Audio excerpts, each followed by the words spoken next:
ጾምን እንደ ቀላል የጥቂት ጊዜ ቆይታ ብቻ እንዳታደርጉት። እንዲህ ባለ የጾም ወራት እየጾማችሁ ካልጸለያችሁ አምልኳችሁ ጎዶሎ መሆኑ ነው። ሥጋችሁን ብቻ እያደከማችሁ ነፍሳችሁን እየነፈጋችሁት እንዳይሆን ተጠንቀቁ። ኦርቶዶክሳውያን ጾማችን እግዚአብሔርን ማምለካችን ነው። ጸሎታችን ለሕያው እግዚአብሔር መገዛታችን ነው። እማይበላ ሰው ከምግብ በላይ ስለሚሆን የሚፈራው ነገር የለም። ከምግብ በላይ ከሆናችሁ ደፋር ትሆናላችሁ። እንዲህ ባሉ የጾም ወራት ለምን እንደሚያስፈልገን ታውቃላችሁ?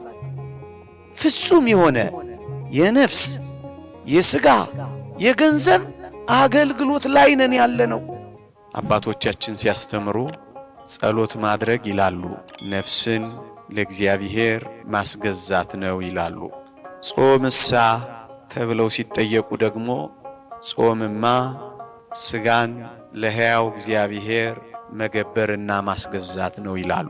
ለሕያው እግዚአብሔር አምልኮቱን የሚገልጽ አንድ ምእመን ሥጋውንም ነፍሱንም ገንዘቡንም ያለውንም ጭምር ሲሰጥ ነው እውነተኛ አምልኮ የሚባለው። እየጾመ ባይጸልይ ሥጋውን ብቻ ገበረ ይላሉ። እየጸለየ ባይጾም ነፍሱን እንጂ ሥጋውን እምቢ አለ ይላሉ። ሁለቱን እንኳን አድርጎ ምጽዋትን ደሞ ቢከለክል ስስታም ሆነ ይላሉ። ኦርቶዶክሳውያን ጾማችን እግዚአብሔርን ማምለካችን ነው። ጸሎታችን ለሕያው እግዚአብሔር መገዛታችን ነው። ምጽዋታችንም ቢሆን የሱ መሆኑን ለሱ መገበራችንንና መገዛታችንን ማሳያ ነው። እንዲህ ባለ የጾም ወራት እየጾማችሁ ካልጸለያችሁ አምልኳችሁ ጎዶሎ መሆኑ ነው። ሥጋችሁን ብቻ እያደከማችሁ ነፍሳችሁን እየነፈጋችሁት እንዳይሆን ተጠንቀቁ። አምልኳችን ፍጹም እንድትሆን በመራባችን በጾም በመጠማታችን ለሥጋ መገዛታችንንም ጭምር እያሳየን አብረነው ደግሞ እንደ ጸሎት ሰውነታችንን ከማቃጠላችን ጋር ጸሎታችንንም እያሳረግን ደግሞ የጾምነውን ምግብ እየመጸወትን ያኔ ነው አምልኳችን ፍጹም የሚሆነው። ኦርቶዶክሳውያን ቅድስት ቤተ ክርስቲያን በቅዱሳት መጻሕፍት ትምህርት ምክንያት ምግብን እንድንተው በጾምም እንድንታጠቅ የምታለማምድ ለምን ይመስላችኋል? ይውላችሁ በቅርብ ያለውን ምግቡን የሚተው ሰው በዓለም ያለውን ብዙ ነገር ለመተው አቅም የሚያገኝ ሰው ነው። እያላችሁ ስትተው አጠገባችሁ ሆኖ ስትንቁ ዓለምን ለመተው መንገድ ስለሚሆን ነው ከምግብ ጋር እኔና እናንተ ጥቂት ጊዜ እንኳን የምናርፈው። ወገኖቼ ያላችሁን ስትተው የሌላችሁን መመኘት ታቆማላችሁ። የራሳችሁን በመጾማችሁ ለሰዎች መስጠት ስትለምዱ የሌሎችን መመኘት ታቆማላችሁ። ጾምን እንደ ቀላል የጥቂት ጊዜ ቆይታ ብቻ እንዳታደርጉት።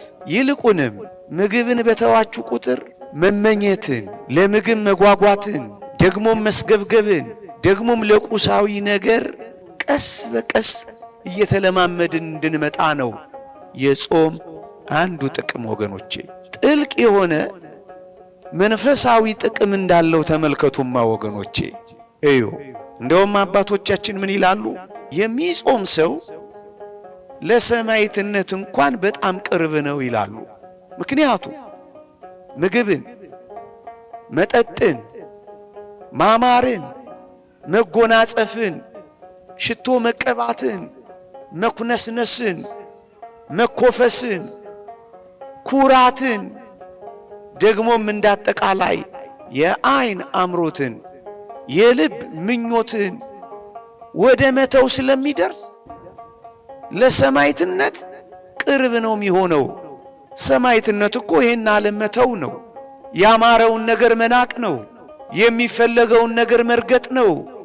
አዎ የሚጠጡትን ነገር እንኳን መተው እኮ ነው። ሰማዕትነት እኮ ከዚህ ነው የሚጀምረው። አሁን እንዲህ ባለ የጾም ወራት ምን እየተለማመደ እንደሆነ ሰውነታችን ታውቃላችሁ? መተውን እየተለማመደ ነው። መራብን እየተለማመደ ነው። መጠማትን እየተለማመደ ነው። ወገብ መንቀጥቀጥን፣ እግር መቆራመድን፣ ሰውነት መላላትን፣ መቅለልን፣ የመንፈስ ልዕልናን እያገኘን ነው ምን ሄደው። ይሄ ወደ ምንድን ነው የሚያቀርበን? ጽኑ ወደ ሆነች የሰማዕትነት ሕይወት ነው የሚያስጠጋን ወገኖቼ። ዝም ብሎ ሰማዕትነት አይገኝም። ትንሹን ነገር እንኳን በመናቅ በቀላሉ ነገር ላይ ኃይል በማግኘት ነው የሰማዕትነት ትምህርት ቤት ናት ያሉት። ለካ ለዚህ ነው አባቶቻችን። ምን እየተለማመዳችሁ እንደሆነ ታውቃላችሁ? ይህን ዓለም መናቅን፣ የላመ መተውን፣ የጣመን መናቅን ስትለማመዱ ቀስ እያላችሁ ትልልቅ ነገሮችንም ወደ መተው ትመጣላችሁ። አንድ ብፁዕ አባትን አንድ ጥያቄ ጠየቅናቸው። መጥምቀ መለኮት ቅዱስ ዮሐንስና ነቢዩ ኤልያስ ነገሥታትን ሳይፈሩ አክዓብን ኤልያስ፣ ሄሮድስን ዮሐንስ እንዴት ደፍረው መገሰጽ ቻሉ ብለን ጠየቅናቸው። ምን ብለው እንደመለሱልን ታውቃላችሁ? አይበሉም ነበር አሉ። አያችሁ፣ እማይበላ ሰው ከምግብ በላይ ስለሚሆን የሚፈራው ነገር የለም። ከምግብ በላይ ከሆናችሁ ደፋር ትሆናላችሁ፣ ፈሪነትን ትተዋላችሁ፣ ድንጉጥ አትሆኑ። ለዚህ ነው አንድ መምህርም ፈሪና ሆዳም አይጸድቁም ሲል የሰማሁት። መብላት ስታቆሙ ደፋር ትሆናላችሁ። ለዚህ ዓለም ለመኖር አትመኙ። ጠባ ለሆዴ መሸ ለከርሴ ከማለት ስትወጡ ድፍረትን፣ ኃይልን ታገኛላችሁ። እቺ ወደ ምን ታደርሳችኋለች? ወደ ሰማዕትነት ታደርሳችኋለች። ለዚህ ነው የሰማዕትነት ትምህርት ቤት ናት የሚሉት አባቶቻችን። ይልቁንም እንደነዚህ ያሉ ወራት ሌላ አንድ ነጥብ ላስታውሳችሁ። እኛ ላይ መስለን ይችላል እንጂ በጾም ወራት እንዲህ ባሉ ጊዜያት ሁላችን አገልግሎት ላይ ተጠምደናል። በምን አገልግሎት ላይ? በጾምና ጸሎት አገልግሎት ላይ። የግል ጸሎት እንኳን ማድረግ ብትደክሙ የቅዳሴ ጸሎት አለላችሁ፣ የማህበር ምህላ አለላችሁ፣ የጉባኤ እግዚኦታ ይጎርፍላችኋል። ምን ማለት ነው? በጾምና በጸሎት ታገለግል ነበረች እንደተባለችው ነቢይት ሐና። ወገኖቼ እንዲህ ባሉ የጾም ወራት ለምን እንደሚያስፈልገን ታውቃላችሁ? ፍጹም የሆነ የነፍስ የሥጋ የገንዘብ አገልግሎት ላይ ነን ያለነው። ምክንያቱም በጾምና በጸሎት ታገለግል ነበር ይላል። ይህ እኮ አገልግሎት ነው።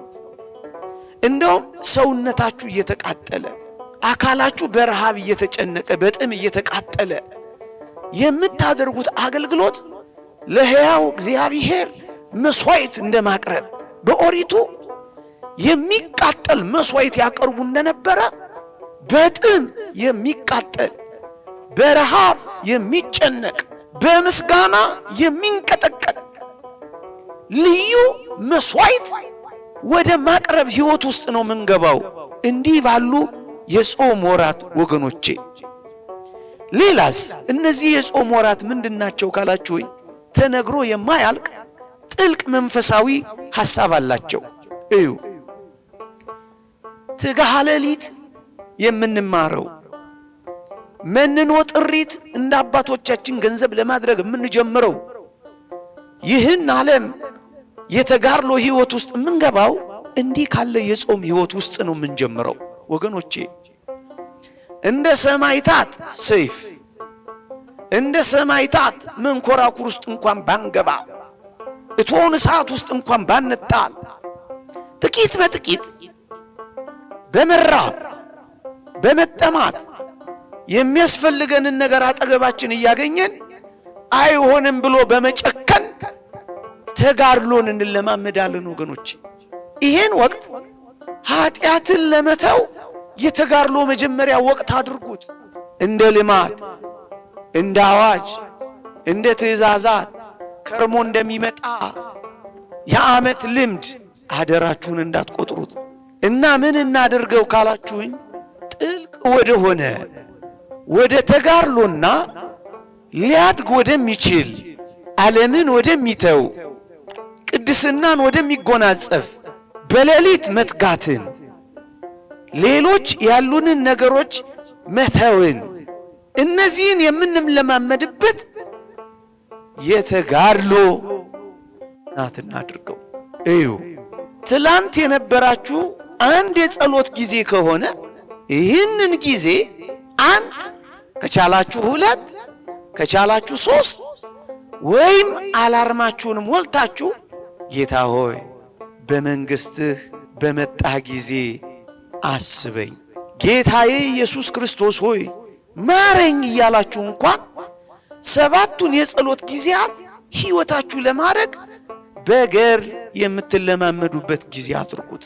ቁጥብ የምትሆኑበት፣ ጭምት የምትሆኑበት፣ ብዙ ንግግር የምታቆሙበት፣ ብዙ የምታደምጡበት፣ ከአጋንንትና ከርኩሳት መናፍስት ከእኩያት ፍትወታት ጋር ለመጋደል ትምህርት ቤት አድርጓት። የተጋድሎ ትምህርት ቤት አድርጓት። ለዚህ ነው ቤተ ክርስቲያን እነዚህን ጊዜያት የምትሰጥበት። ይልቁንም ደግሞ ወገኖቼ እንዲህ ያሉ የጾም ወራት ከልዑል እግዚአብሔር ጋር ከተወደደች ከመቤታችን ጋር አብረውን ከሚኖሩ ድል ከነሱ ከበኩራት ማህበር ጋር እንደ ደመና ዙሪያችንን ካጀቡን የቅዱሳን ማህበር ጋር መላእክት ጋር ምን ሆነበትን ጊዜ ከፍ አድርጉት። ምናልባት ትላንት ከትላንት ወዲያ አጫጭር ጊዜያት ሊሆናችሁ ይችላል። ቤተ እግዚአብሔር ማትመጡበት፣ ጽሞና ማታገኙበት፣ ጸሎት ማትጸልዩበት፣ ገባ ወጣ የምትሉበት ጊዜ ይሆናል። እነዚህ ጊዜያት ግን ረዘም አርጉበት። ረጅም ምሽቶች ልክ እንዲህ ያለ ወንጌል የምንሰማበት ቢገባንም ባይገባንም ቢረዳንም ባይረዳንም ብናውቀውም ባናውቀው ጥልቅ ስለሆነው የተጋድሎ ሕይወታችን ረጅም ቤተሰባዊነት የምትመሰርቱበት ረጅም ጊዜ ከእግዚአብሔር ጋር መነጋገር በጀመራችሁ ቁጥር ፍቅር ያድርባችኋል። መላቀቅ አይሆንላችሁ። በትንሽ የምትጀምሩት እግዚአብሔርን ማናገር ስትተውት ይርባችኋል፣ ስታቋርጡት ይጠማችኋል። የሁል ጊዜ ሕይወታችሁ እንዲሆን ያነሳሳችኋል። ምን ማለት ነው? ቤተሰባዊ ሕይወታችሁን ይጨምርላችኋል። ጸሎታችሁ ያድጋል። በእግዚአብሔር ቤት ያለው ቆይታችሁ ያድጋል። ወንጌል የመስማታችሁ እድል ይሰፋል። ስለ ኃጢአታችሁ የምታስቡበት ለሕያው እግዚአብሔር ምስጢራችሁን የምትነግሩበት ጊዜ ይሰፋል። እግዚአብሔርን ትራቡታላችሁ፣ እግዚአብሔርን ትጠሙታላችሁ፣ እግዚአብሔርን ትናፍቁታላችሁ። ነብዩ እንዳለው ዋላ ወደ ውሃ ምንጭ እንደሚናፍቅ አቤቱ ነፍሴ ወደ አንተ ትናፍቃለች እንዳለው ዋላ ተራራ ላይ ነው የሚኖረው። ውሃ በጣም ሲጠማው ከተራራው ግርጌ በፍጥነት ተንደርድሮ ይወርድና ምንጮቹ ጋር ዘወር ዘወር እያለ ከምንጮቹ ይጎነጭና ይረካል። በጣም ደስ ሲለው መኖሪያው ይናፍቀውና ተራራው እንደገና ወደ ተራራው በሩጫ ይገሰግሳል። ዋላ በሩጫ ወደ ተራራው የገሰገሰ ጊዜ እንደገና ላብ ያልበዋል። ሮጧልና ሰውነቱ ውስጥ የገባው ውሃ ተን ሆኖ ይሄዳል። ልክ ተራራው ላይ ሲደርስ እንደገና ውሃ ይጠማል። እንደገና ምንጮቹ ይናፍቁታል። እናስ እንደገና ይወርዳል፣ እንደገና ይወጣል፣ እንደገና ይወርዳል፣ እንደገና ይወጣል። ዋላ ወደ ውሃ ምንጭ እንደሚናፍቅ አቤቱ ነፍሴ ወደ አንተ ትናፍቃለች ማለት ይሄ ነው። ሁል ጊዜ እግዚአብሔርን ማናገር ሕይወታችሁ ይሆናል። ምን ሆናችሁ? ቤተሰባችሁ የተወደዱ ልጆቻችሁን እንደምትናፍቁ፣ ወላጆቻችሁን እንደምትጠሙ፣ የምትወዱትን ለማየት እንደምትናፍቁ ቤተሰብ ስለምትሆኑ ይናፍቃችኋል። ከዕለታት አንድ ቀን ወረት አይደለም የሚሆነው፣ ማስቀደስ ሕይወታችሁ ይሆናል። መጸለይ የነፍሳችሁ ነፍስ ይሆናል። እግዚአብሔርን ማናገር ፍቅር ይሆንባችኋል።